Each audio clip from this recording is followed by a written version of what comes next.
Hello friends, स्वागत है आप सभी का हमारे इस यूट्यूब चैनल विपुल एकेडमी पर। आई होप आप सब बढ़िया होगे, मस्त होगे और बहुत अच्छे से पढ़ाई भी कर रहे होगे। तो आपकी पढ़ाई को और बेटर बनाने के लिए हमने क्या किया है, आज आपके सामने केमिस्ट्री में चैप्टर 3 की बात करें तो रासायनिक बलगति की जो चैप्टर है उसमें प्रथम कोटि की अभिक्रिया टॉपिक आज आपको इस वीडियो में मिलने वाला है। ठीक है, पूरा कंप्लीट टॉपिक इस वीडियो में पढ़ाया गया है, यानी कि इस प्रथम कोटि की अभिक्रिया से रिलेटेड जितना भी बोर्ड एग्जाम में आता है सब कुछ इस अकेली वीडियो में आपको मिलने वाला है।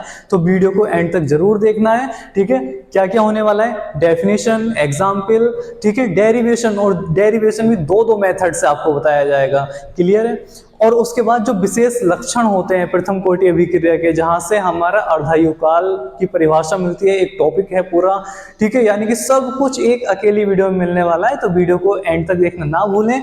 स्टार्ट करते हैं वीडियो को। तो बात करते हैं कि भाई प्रथम कोटि की अभिक्रिया क्या होती है। यानी कि सबसे पहले बात आती है इसकी डेफिनेशन क्या है, कि जिस अभिक्रिया का वेग अभिकारक की सांद्रता की प्रथम घात के समानुपाती होता है, प्रथम कोटि की अभिक्रिया कहलाती है। बहुत आसान सी बात है। तो अच्छे से आपको हेड डालना है प्रथम कोटि की अभिक्रिया, और अपनी नोटबुक में अच्छे से नोट्स जो आप बना रहे हो अच्छे से नोट्स बनाने हैं और लिखना है कि जिस अभिक्रिया का वेग अभिकारक की सांद्रता की प्रथम घात के समानुपाती होता है। ठीक है, प्रथम घात के समानुपाती होता है, प्रथम कोटि की अभिक्रिया कहलाती है। अगर यहां पर हो जाता द्वितीय घात के समानुपाती तो द्वितीय कोटि की अभिक्रिया हो जाती।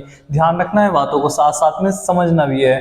ठीक है, कि जिस अभिक्रिया का वेग अभिकारक की सांद्रता की प्रथम घात के समानुपाती होता है तो उसे प्रथम कोटि की अभिक्रिया कहते हैं। अगर द्वितीय घात के समानुपाती हो जाता तो वो द्वितीय कोटि की अभिक्रिया हो जाती।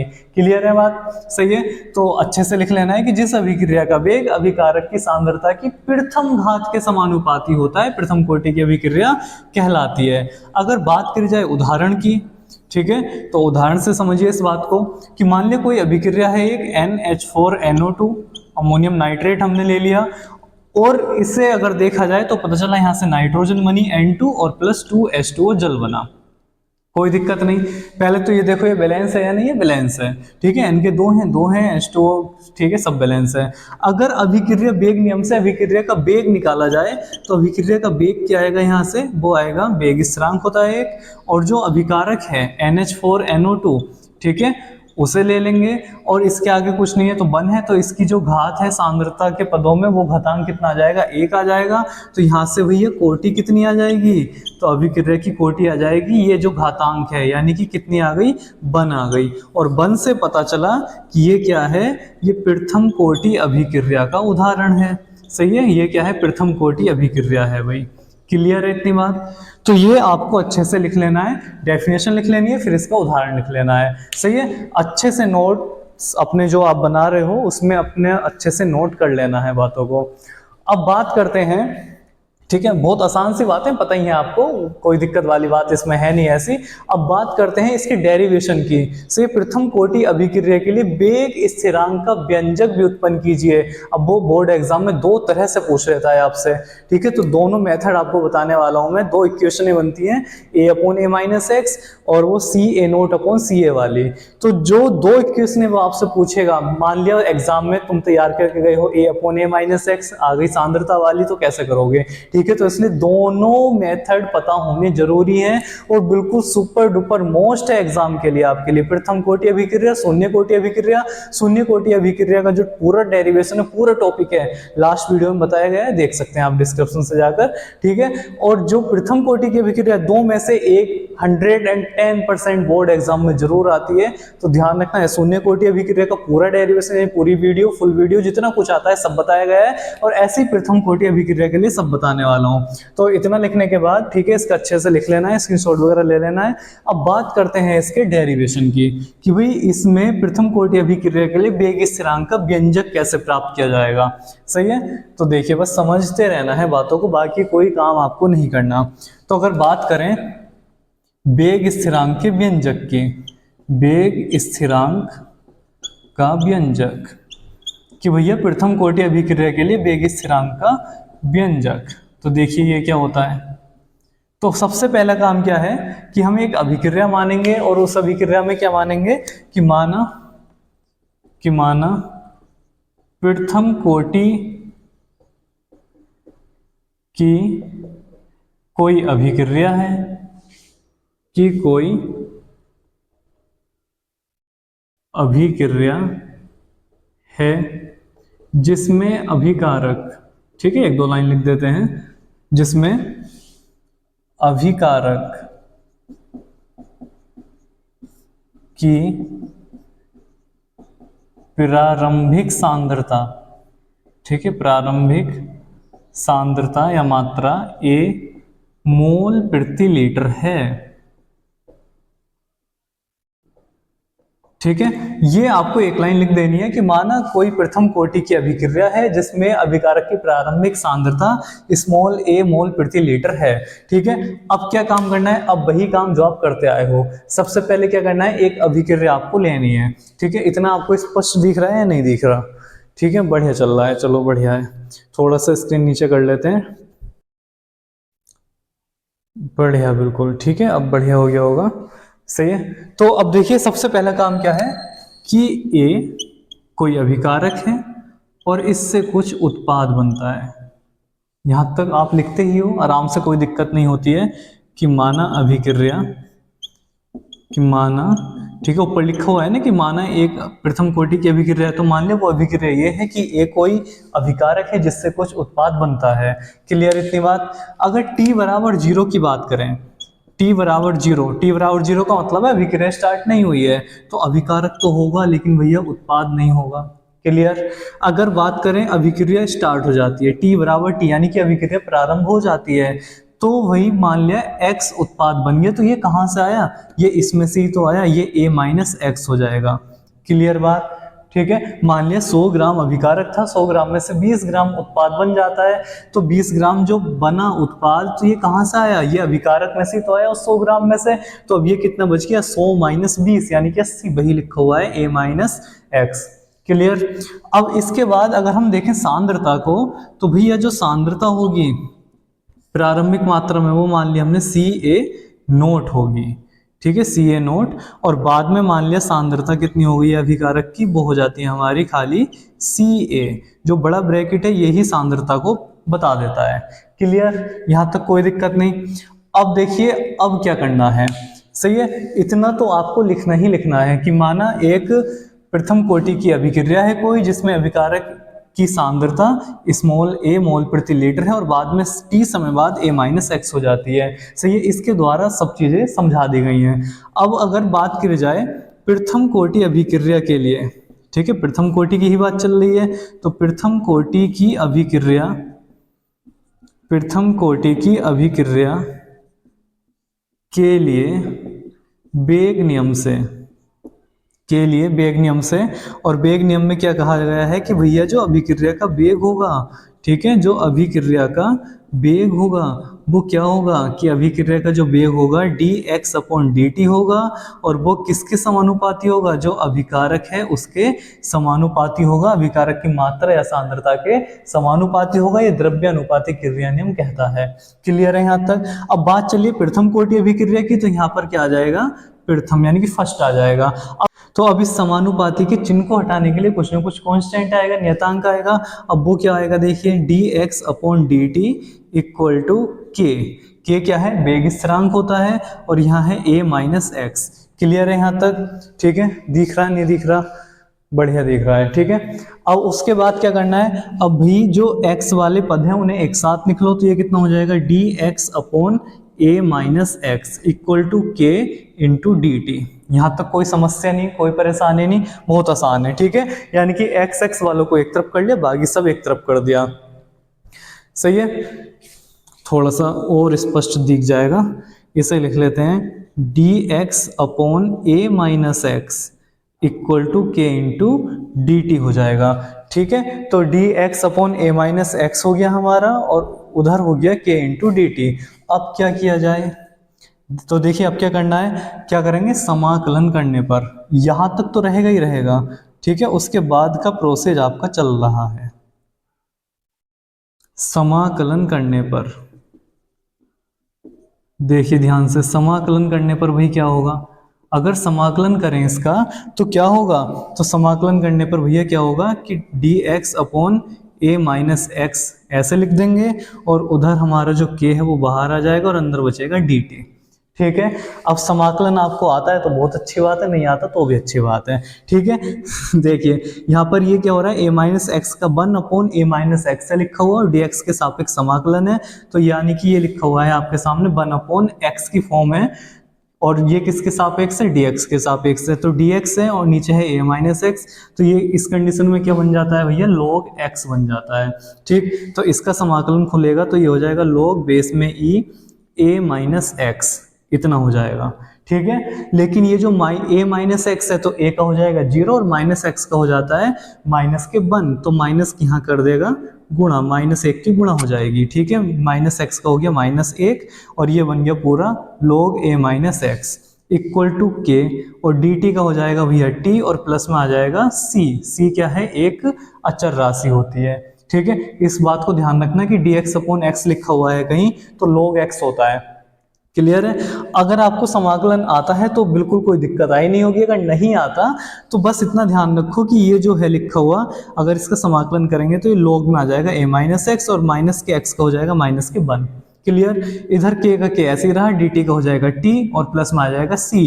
अब जो c है वो एक अचर राशि है, उसका मान हमें निकालना होता है। अब कैसे निकालेंगे कि यदि t बराबर 0, t बराबर 0 इक्वेशन में देखो t बराबर 0 यहाँ था भाई, तो t बराबर 0 था जब, तो उस समय तो अभिक्रिया शुरू ही नहीं हुई थी, उत्पाद कुछ बना नहीं था, यानी कि अगर t बराबर 0 होता है तो x बराबर भी 0 होता है, x तो बना ही नहीं था, t बराबर 0 का मतलब है उत्पाद कुछ बना नहीं है। सही है, तो समीकरण नंबर 1 में फिर देखो, तो समीकरण 1 से क्या मिलने वाला है, समीकरण 1 से माइनस के, ठीक है, log बेस में e a माइनस 0 यानी कि a ही रह जाएगा equal to K into 0 plus के c, तो यहाँ से c का मान भैया हमें मिल गया और वो कितना आ गया, तो 0 बन गया, माइनस के log बेस में e इंटू a। जो c का मान आया इसे कहाँ रख दो, पुट इन इक्वेशन फर्स्ट, जहां से लाए हो वहीं रख दो, पुट इन इक्वेशन फर्स्ट। ठीक है, यहां तक दिख रहा नहीं दिख रहा, कुछ नहीं कर रहा, बिल्कुल मैथ की तरह ही सोल्व किया जा रहा है बस। ठीक है, ध्यान रखना है चीजों को। ठीक है, बढ़िया। अब देखिए अब क्या करना है आगे, अब जो c का मान आया हमारा, ठीक है, जो c का मान निकल कर आया इसे वापस वहीं रखो। ठीक है, c का मान कहाँ रख दो, समीकरण नंबर 1 में, और समीकरण 1 क्या कह रही है देख लेना है इधर बिल्कुल बढ़िया तरीके से, कि जो c का मान है अगर वो हम उठा के वापस इसमें रखते हैं समीकरण नंबर 1 में, तो क्या बनेगा, यहाँ से बनेगा माइनस के log बेस में e, और ये क्या है हमारा a माइनस के x है इक्वल टू के टी, ऐसे का ऐसे ही रहने वाला है, प्लस c, और c का मान क्या आया, ये आया माइनस के log बेस में e और a। ठीक है, इतना लिख लिया। अब उसके बाद ये बना माइनस के log बेस में e a माइनस के x इक्वल टू के टी, प्लस माइनस माइनस के हो जाएगा, log बेस में e a हो जाएगा।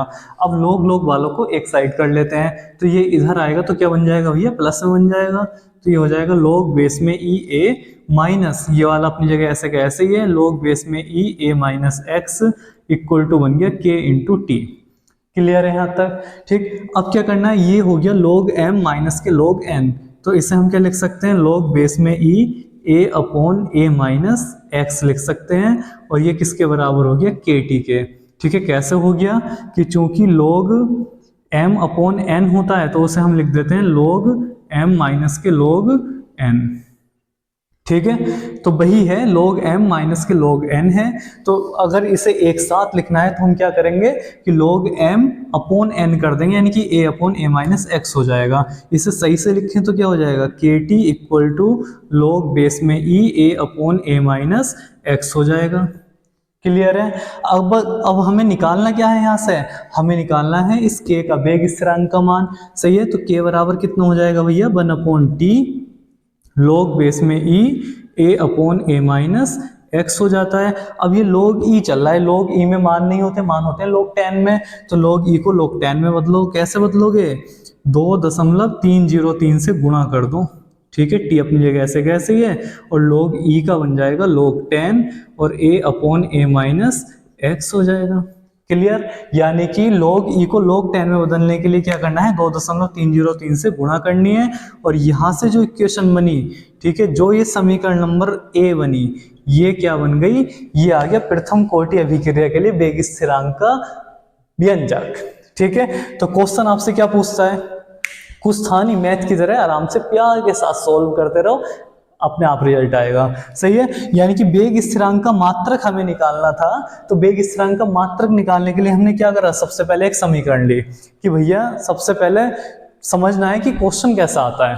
क्वेश्चन पूछता है आपसे एग्जाम में कि प्रथम कोटि अभिक्रिया से आप क्या समझते हैं तथा इसके वेग स्थिरांक का व्यंजक इतना इतना होता है, प्राप्त कीजिए या सिद्ध कीजिए। ठीक है, ये पहला मेथड है, ये फर्स्ट मेथड की बात चल रही है, ये पहला तरीका है। ठीक है, दो तरीके से निकलेगा, ये तो मात्रा के अनुसार निकाल दिया, अभी सांद्रता के अनुसार हो रहेगा। तो अगर उसने पेपर में आपसे इस तरह से पूछा है तो इस तरह से कर देना है, यहां तक तो लिखना ही लिखना है। फिर उसके बाद क्या करना है कि प्रथम कोटि की अभिक्रिया के लिए अभिक्रिया का जो वेग होगा dx अपॉन dt होगा, और वो क्या होगा, अभिकारक की जो सांद्रता है, ठीक है, उसके समानुपाती होगा, लिख दिया। और प्रथम कोटि की अभिक्रिया है तो यहाँ कोटि फर्स्ट कर देनी है, इस चिन्ह को हटाएंगे तो कुछ न कुछ नियतांक आएगा और वो के आएगा। ठीक है, जो वेग स्थिरांक है जो हमें निकालना है। फिर हमने एक्स एक्स वालों को एक तरफ कर लिया, बाकी अलग पहुंचा दी, तो dx upon a minus X हो गया, उधर के इंटू dt हो गया।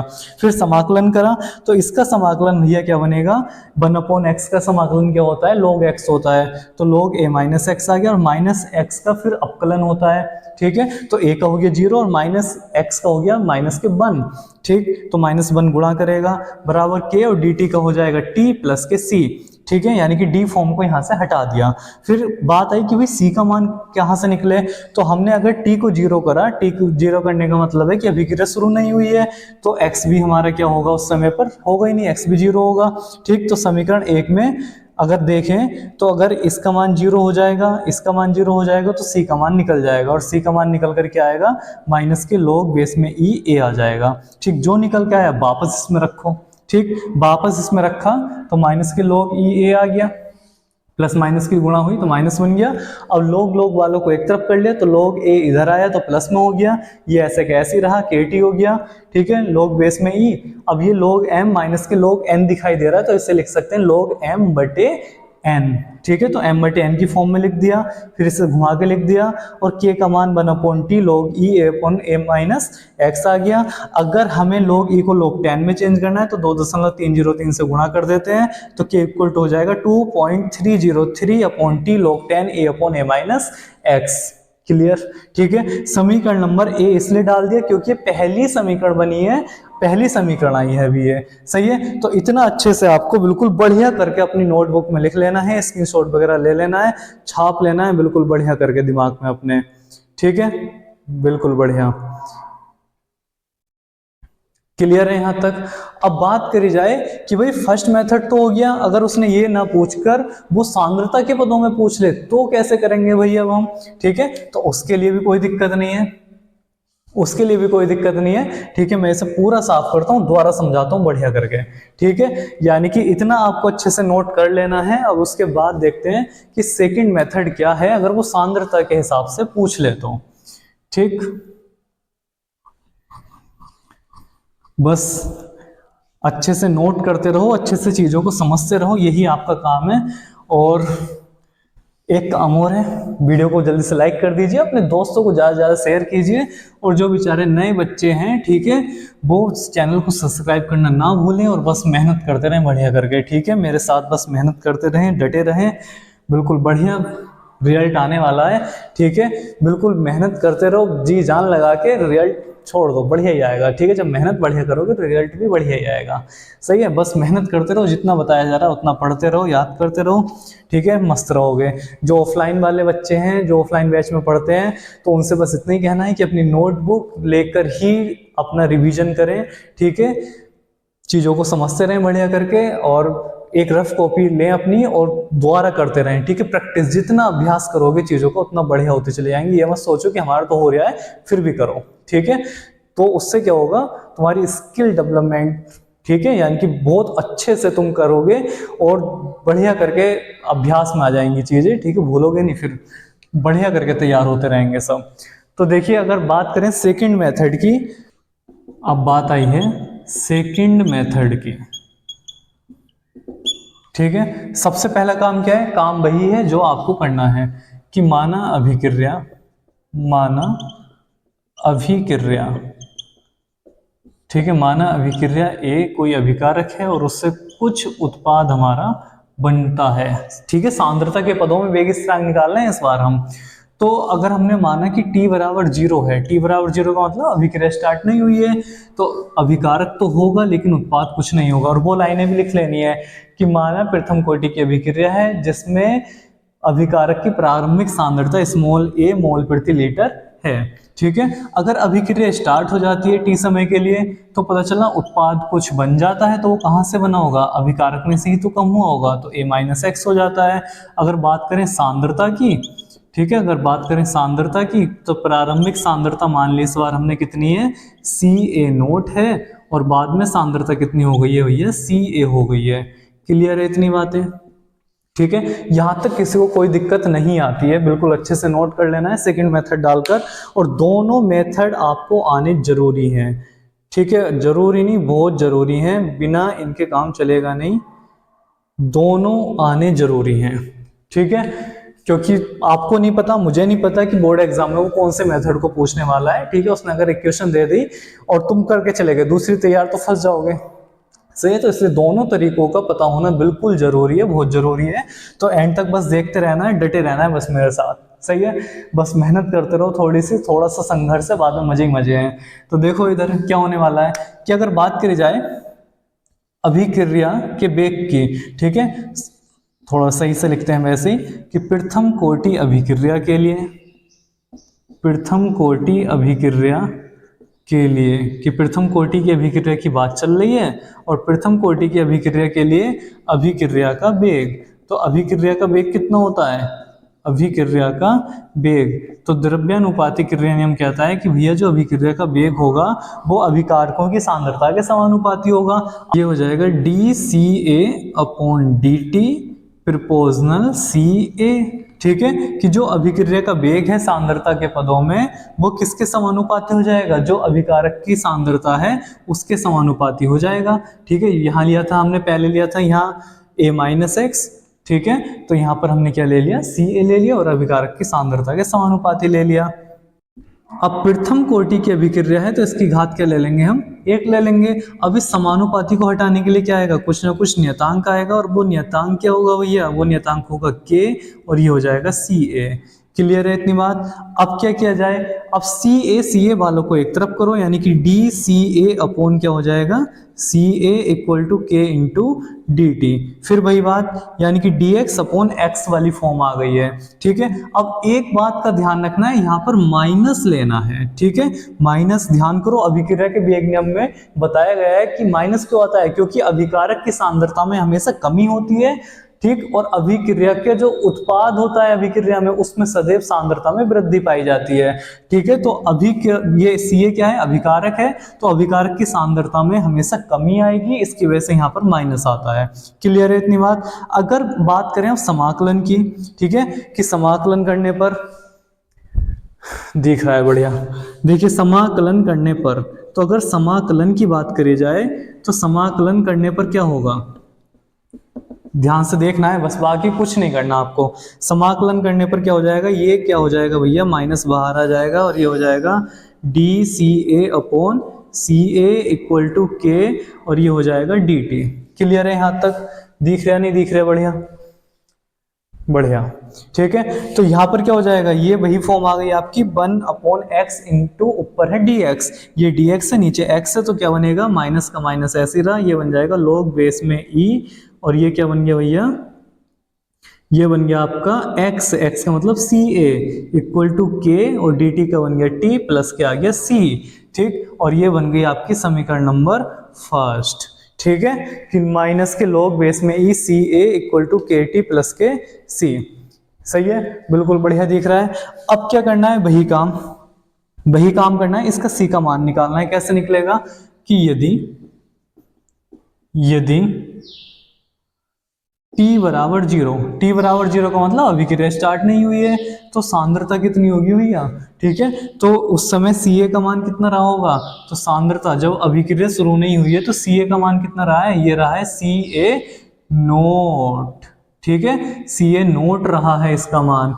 तो अब हम क्या करेंगे, समीकरण नंबर 1 में वापस आएंगे, समीकरण 1 से समीकरण 1 में वापस मान लगाओ, तो ये कितना हो जाएगा, ये हो जाएगा माइनस के log बेस में e, Ca के स्थान पर क्या हो जाएगा, Ca नोट हो जाएगा, इक्वल टू के टी, के अपनी जगह ऐसे कैसी, टी का मान क्या है, जीरो है, प्लस के सी है, तो यहाँ से सी का मान भैया निकल कर आ जाता है, ये तो जीरो बन गया, और ये आ जाता है माइनस के log बेस में e, और ये बन गया Ca नोट, और ये कहाँ रख दो, पुट इन इक्वेशन फर्स्ट, जहां से उठाया है, जहां से निकाला है वहीं रख दो, ठीक है। तो सी का मान वापस समीकरण नंबर 1 में हम रखने वाले हैं, तो क्या हो जाएगा, ये देखो माइनस के log बेस में e, Ca ऐसे कैसे ही है, इक्वल टू के टी ऐसे कैसे ही है, प्लस सी का मान कितना है भैया, माइनस के log बेस में e Ca नोट है, ठीक है। अब ये मत पूछना कि ये प्लस का माइनस कैसे बन गया, सी का जो मान है वो माइनस में दे रखा है, तो प्लस माइनस माइनस इसलिए बन गया, ठीक है। कभी कंफ्यूज हो कि माइनस कहाँ से आ गया, तो प्लस सी ही रखा, लेकिन सी का मान माइनस में है तो इसलिए माइनस बन गया यहाँ, ठीक है। अब log वालों को एक तरफ करो तो ये इधर आएगा तो प्लस में आ जाएगा, तो ये बन जाएगा log बेस में e, और ये आ गया आपका Ca नोट, ठीक है, और माइनस के log बेस में e, Ca पहले से लिखा हुआ है, इक्वल टू के टी हो गया, क्लियर। अब वही बात log m माइनस के log n, तो क्या होता है, log m बटे n होता है, तो ये हो जाएगा आपका log बेस में e Ca naught upon Ca equal to कितना आ गया, के टी, घुमा के लिखो इसे तो सही से क्या लिखोगे, K T equal to log base में e Ca naught upon Ca, clear है यहाँ तक। अब क्या करना है, अब क्या करना है भाई, अब क्या करो, हमें तो k का मान निकालना है, तो k बराबर कितना हो जाएगा, ये हो जाएगा 1 अपॉन टी, ठीक है, और log बेस में e और Ca नोट अपॉन कितना आ गया भैया, Ca, ये लिखा हुआ है, ठीक है। अब ये है log e, जो बिल्कुल पहले चल रहा था ना, बिल्कुल सेम वही है, बस कुछ नहीं करा, वहां पर ये मात्राएं ली थी, यहाँ पर सांद्रताएं ली गई हैं, ठीक है। तो k बराबर कितना हो जाएगा, 1 अपॉन टी, और log e को log 10 में बदलेंगे तो कितना बनेगा, 2.303 से गुणा हो जाएगी, log e के स्थान पर log 10 आ जाएगा, और ये बन जाएगा Ca नोट अपॉन Ca, और यही क्या है, यही है सांद्रता के पदों में अभिक्रिया, प्रथम कोटि अभिक्रिया का वेग स्थिरांक का व्यंजक, ठीक है, क्वेश्चन नंबर बी। क्लियर है या नहीं है, सही है, कुछ नहीं करना, बिल्कुल आसान तरीके से बताया गया है, ठीक है। बस यही ध्यान रखना है कि, और ये देखो ये Ca नोट पहले क्या आया था, इक्वेशन फर्स्ट में क्या आया था, यहाँ पर आया था a, तो a का मान क्या है, Ca नोट है, ठीक है। नीचे आया था a माइनस एक्स, तो a माइनस एक्स का मान कितना है सांद्रता में, Ca है, वही है, ठीक है। बस वहां मात्राएं ली गई थी, यहाँ सांद्रताएं ली गई हैं, बाकी कुछ नहीं है, ठीक है, बस अच्छे से समझना है बातों को, क्लियर है, ठीक है। ये है आपका सेकंड मेथड, और जिस मेथड से आपसे वो पूछता है, अधिकांश टीचर क्या करते हैं, एक तरीके से पढ़ाते हैं, सही है, तो वो एक तरीके से पढ़ाते हैं, अच्छी बात है, लेकिन दोनों तरीके पता होने जरूरी हैं, क्योंकि आपको नहीं पता, मुझे नहीं पता, किसी दूसरे टीचर को नहीं पता कि एग्जाम में क्या आने वाला है, सही है, साफ सीधी बात ये है।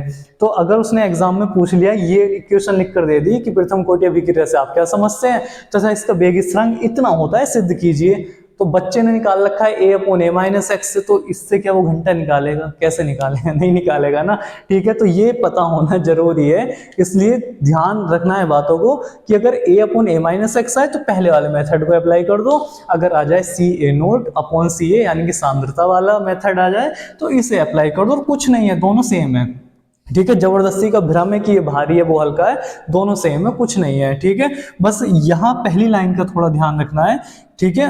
अभिक्रिया का वेग नियम यहाँ सांद्रता के हिसाब से ले लेना है, और वहां मात्रा के हिसाब से ले लेना है, वहां ले लेना था dx अपॉन dt, और यहाँ जाता है a माइनस एक्स, और यहाँ पर क्या आ गया dca अपॉन dt, तो यहाँ आ गया ca, क्लियर है। बाकी कुछ नहीं करना है, बहुत आसान से बताया गया है, ठीक है, बस मैथ की तरह सोल्व करते रहना है।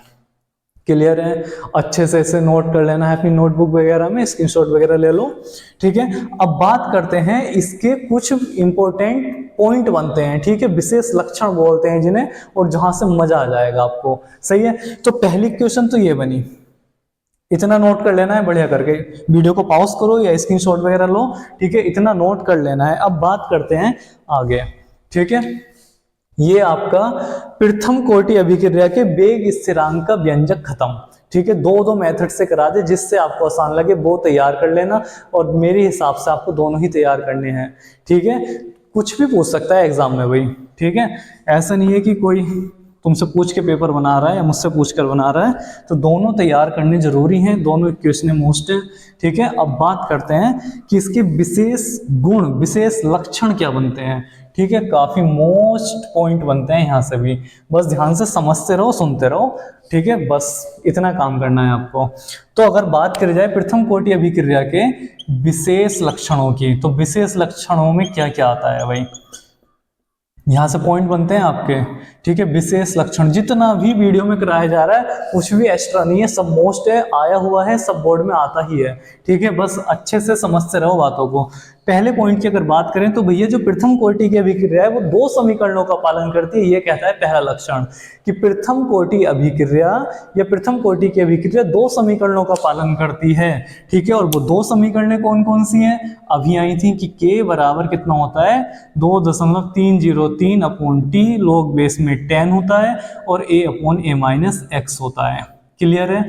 दूसरी समीकरण क्या आई थी कि जो k का मान होता है वो 2.303 अपॉन टी और log बेस में 10, और यहाँ होता है CA0 अपॉन CA, ठीक है। ये दो समीकरण जो अभी निकल कर आई हैं दो मेथडों से, ठीक है, ये विशेष लक्षणों में आती है। अब एग्जाम में पूछता है वो कि भैया प्रथम कोटि अभिक्रिया के लिए प्रमुख समीकरण लिखिए, तो पता चला कि आपने याद कर रखी है तो लिख तो दी, अब ये भैया आई कहां से पता तो होनी चाहिए, इसलिए दोनों डेरिवेशनों का पता होना जरूरी है। क्लियर है बात, समझ रहे हो ना, ठीक है। अब देखिए बात करते हैं विशेष लक्षण में दूसरे पॉइंट की। विशेष लक्षण में अगर दूसरे पॉइंट की बात करें तो दूसरा पॉइंट कहता है कि जो प्रथम कोटि की अभिक्रिया है, ठीक है, प्रथम कोटि की जो अभिक्रिया है वो भैया कहां तक जाएगी, वो अनंत समय तक जाएगी। अनंत समय का मतलब है कि उसके पूर्ण होने का ये नहीं पता कि वो 5 मिनट में हो, 10 मिनट में हो, या 1 वर्ष में हो, 2 वर्ष में हो, यानी कि वो अनंत समय में पूर्ण होती है, ठीक है। कि प्रथम कोटि अभिक्रिया, प्रथम कोटि अभिक्रिया या प्रथम कोटि की अभिक्रिया के पूर्ण होने में अनंत समय लगता है, ठीक है, अनंत समय लगता है, अनंत समय लगता है। पॉइंट ध्यान रखने हैं बस, ठीक है। पूछ ले कि प्रथम कोटि अभिक्रिया के पूर्ण होने में कितना समय लगता है, तो भैया अनंत समय लगता है, ठीक है। तीसरे पॉइंट की बात करते हैं, तो भाई अगर अभिक्रिया प्रथम कोटि की अभिक्रिया है, और प्रथम कोटि की अभिक्रिया में ध्यान करो, जब अभिक्रिया प्रथम कोटि की अभिक्रिया का जब डेरिवेशन शुरू होता है तो वहां पर लिखा हुआ होता है कि dCA अपॉन dt जो होगा वो प्रोपोर्शनल होगा CA के, यानी कि यहां से लिखा हुआ होता है कि अगर अभिकारक की सांद्रता, ठीक है, अभिकारक की सांद्रता अभिक्रिया के वेग पर सीधे सीधे निर्भर कर रही है। क्लियर है?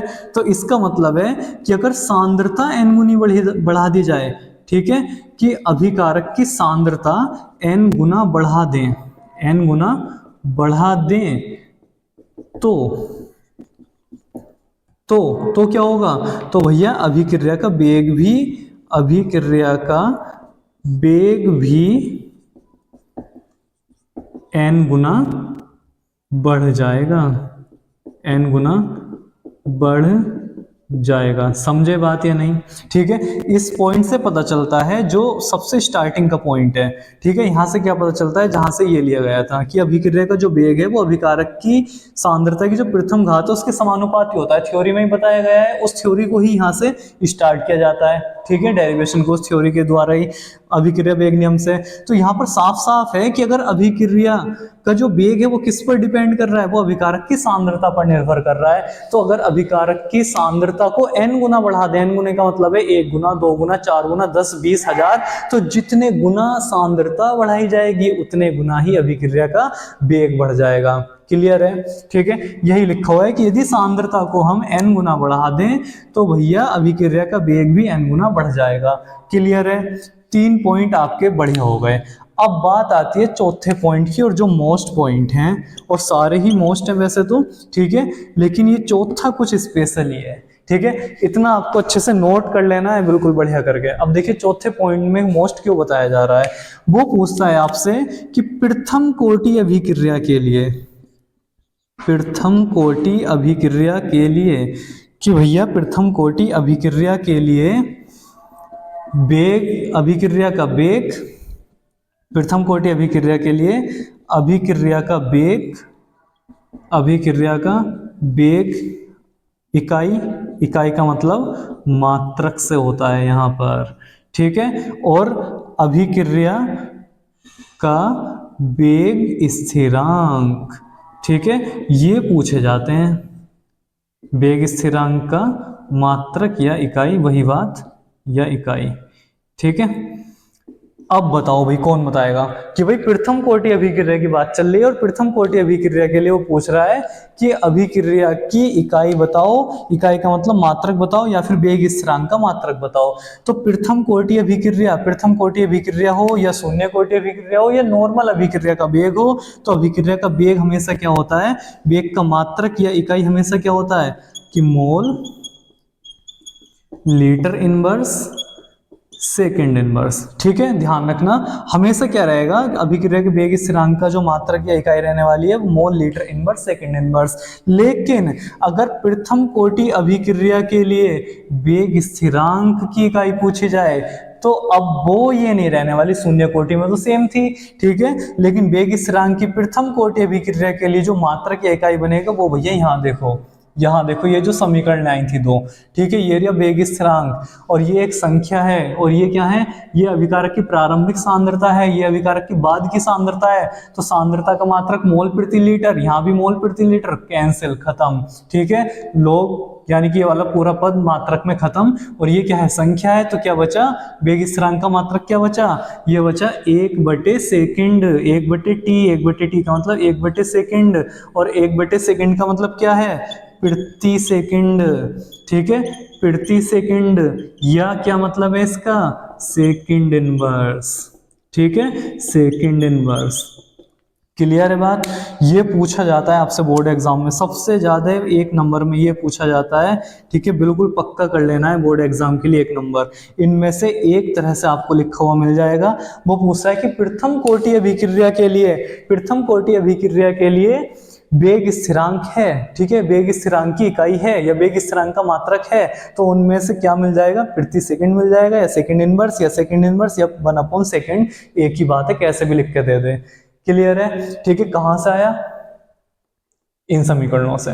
ठीक है, ये क्या है, सांद्रताएं हैं, सांद्रताओं सांद्रता कट जाएंगी, मात्रक खत्म हो गए, तो बचे क्या, टाइम ही तो बचा, समय का मात्रक सेकंड, तो 1/सेकंड, 1/सेकंड को प्रति सेकंड बोल दो, सेकंड इनवर्स बोल दो, या इस तरह से लिख दो। ठीक है, सब बात एक ही है। क्लियर हो रही है बात? इसे अच्छे से दिमाग में छाप लेना, 1 नंबर बिल्कुल पक्का हो जाना चाहिए। अलग से पूछ लिए जाते हैं ये पॉइंट, ठीक है, वो तुमसे एग्जाम में ये वाले जो पॉइंट हैं, ये बहुत मुश्किल केस है कि जो तुमसे उसके साथ पूछे कि प्रथम कोटि अभिक्रिया के व्यंजक प्राप्त कीजिए और उसके विशेष लक्षण लिखिए, ऐसा नहीं पूछेगा। ठीक है, ये विशेष लक्षण जो है तुम्हारे खुद के लिए हैं, खुद बताओ चाहिए, 1-1 नंबर 2-2 नंबर में अलग से बनते हैं। ठीक है, वो तो प्रथम कोटि की अभिक्रिया और उसके लिए वेग स्थिरांक का व्यंजक स्थापित करवाएगा 4 नंबर या 5 नंबर में। ये जो पॉइंट बन रहे हैं छोटे छोटे, ये 1-1 नंबर में अलग से आते हैं।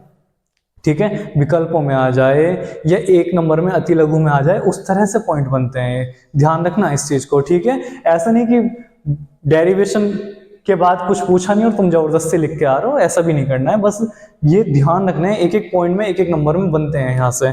अब जो सबसे ज्यादा मोस्ट पॉइंट बनता है इसका, वो अब आता है नंबर 5 पर तुम्हारे। ठीक है, नंबर 5 पर, और वो क्या है भैया, अर्ध आयु काल है।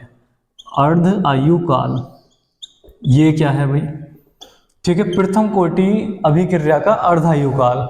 अगर वो नॉर्मल पूछे अर्धायुकाल 1 नंबर में 2 नंबर में तो कोई समस्या नहीं, ठीक। और अगर वो पूछे कि प्रथम कोटि अभिक्रिया के लिए अर्धायुकाल इतना इतना होता है, सिद्ध कीजिए, तो भी कोई दिक्कत नहीं, बस इसे समझना है ध्यान से, ठीक है। अर्धायुकाल होता क्या है? अर्धायुकाल वह समय अंतराल होता है जिसमें कोई अभिकारक अपनी प्रारंभिक सांद्रता के मान का आधा रह जाए या अपनी प्रारंभिक मात्रा का आधा रह जाए। तो वो कितने समय में ऐसा हुआ, ठीक है। वही बात, मान लिया किसी प्रोग्राम में गए हो और वहां पर 1-2 रसगुल्लों से तुम्हारा पेट भरता नहीं है, मन ही नहीं भरता है, तो पता चला कि तुम 20 रसगुल्ले खा लेते हो, मान लिया, ठीक है। तो अब तुमने क्या करा, एक बड़ी सी प्लेट ली और उसमें 20 रसगुल्ले बढ़िया करके सजा लिए। सब देख रहे हैं, हंस रहे हैं, कोई बात नहीं, तुम्हें खाने से मतलब है, ठीक है।